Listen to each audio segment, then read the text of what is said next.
জয় মা তারা, জয় শিব শম্ভু। বন্ধুরা, ফলহারিণী অমাবস্যার দিন পুড়িয়ে দিন বিশেষ এই একটি জিনিস। মা কালীর কৃপায় সংসারে অভাব অনটন, বাস্তুদোষ, গ্রহদোষ, বিভিন্ন রকমের জটিল সমস্যা নিমেষে দূর হবে। আসবে অপার সুখ সৌভাগ্য, যে কোনো কাজে সফল হতে শুরু করবেন। শাস্ত্রমতে ফলহারিণী অমাবস্যার দিন বিশেষ কয়েকটি টোটকা পালনে সংসারে আয় উন্নতি বৃদ্ধি পায়।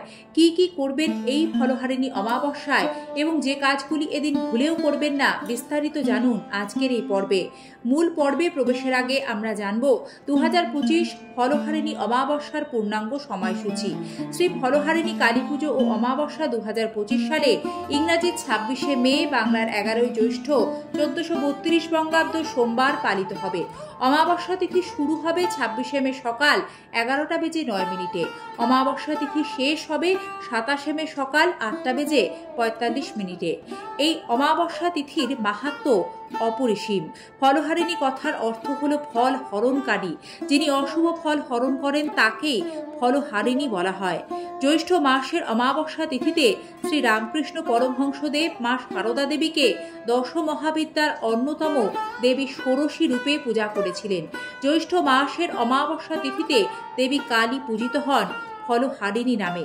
শাস্ত্রমতে বিশ্বাস করা হয় এই তিথিতে কয়েকটি টোটকা পালন করলে, মা কালীর পুজো আরাধনা করলে অশুভ কাজের ফল নাশ হয় এবং মা শুভ ফল প্রদান করে থাকেন। বন্ধুরা, এবার একে একে আপনাদের জানাবো এই বিশেষ দিনে যে কাজগুলি করবেন ও যা করবেন না। ফলহারিণী অমাবস্যার ভোরে গঙ্গায় স্নান করা অত্যন্ত পুণ্যদায়ী বলে বিশ্বাস। যদি বাড়ির কাছে গঙ্গা বা অন্য কোনো নদী না থাকে, তাহলে এই বিশেষ দিনটিতে স্নানের জলে একটু গঙ্গা জল সাথে কিছুটা কালো তিল মিশিয়ে বাড়ির প্রত্যেক সদস্য স্নান করুন। এতে সুফল লাভ করবেন, গ্রহদোষ খণ্ডন হবে। মরশুমি ফল এদিন দেবীকে অর্ঘ্য দেওয়ার নিয়ম আছে। কোনো দীর্ঘদিনের মনস্কামনা পূর্ণ করার থাকলে ফলহারিণী অমাবস্যায় মা কালীর চরণে আপনার প্রিয় ফল নিবেদন করুন। ভক্তি ও নিষ্ঠার সাথে আপনার মনস্কামনাটি মাকে জানান। তারপর 1 বছর সে ফলটি খাবেন না। মনস্কামনা পূর্ণ হলে উদযাপনের পর আবার স্বাভাবিক নিয়মে সে ফলটি খেতে পারবেন। ফলহারিণী অমাবস্যায় মৌন ব্রত পালন করা অত্যন্ত শুভ বলে মনে করা হয়। তাই এই দিন অযথা কারো সাথে তর্ক, বিবাদ, ঝগড়া, ঝামেলায় জড়াবেন না। আত্মসংযম ও আত্মনিয়ন্ত্রণ এই অমাবস্যা তিথির একটি গুরুত্বপূর্ণ দিক। এই তিথিতে সাধ্যমতো অভাবী ব্যক্তিদের অন্ন বস্ত্র দান করুন। ফলহারিণী অমাবস্যা তিথিতে দেবী কালীর সঙ্গে পুজো করুন মহাদেবেরও। এতে অতি প্রসন্ন হন মা কালী। বন্ধুরা, এই অমাবস্যার দিন বিশেষ জিনিসটি বাড়িতে পুড়িয়ে দেওয়ার আগে কয়েকটি নিয়ম সকলকেই পালন করতে হবে। বাস্তুবিদদের মতে এই অমাবস্যার দিন আপনার বাড়ি ঘর খুব সুন্দরভাবে পরিষ্কার রাখুন। ওই দিন যেন বাড়ি অপরিষ্কার না থাকে সেদিকে নজর রাখবেন। রান্নাঘরে এঁটো বাসনপত্র জমিয়ে ছড়িয়ে ছিটিয়ে যেন না থাকে সেদিকে বিশেষভাবে খেয়াল রাখবেন। এতে ভয়ঙ্কর বাস্তুদোষ ও চরম দারিদ্র্য আসে।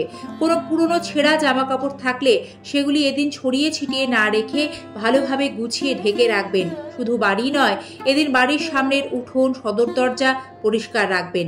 এই অমাবস্যায় সন্ধ্যের পর বাড়ির সদর দরজার সামনে 2টি তিলের তেলের প্রদীপ জ্বালাবেন। প্রদীপের মুখ থাকবে পূর্ব দিকে এবং একটু আতপ চাল বিছিয়ে প্রদীপ দুটি বসিয়ে তারপর সে প্রদীপ দুটি প্রজ্বলন করবেন। এর ফলে বাড়ির অশুভ শক্তি নাশ হবে, গৃহে শুভ শক্তির আবির্ভাব ঘটবে। অমাবস্যায় যথাসম্ভব ভ্রমণ করা উচিত নয় বলে বয়োজ্যেষ্ঠরা বলেন, কারণ এই দিনে নেতিবাচক শক্তির প্রভাব বেশি থাকে বলে বিশ্বাস করা হয়। এর ফলে দুর্ঘটনার আশঙ্কা থাকে।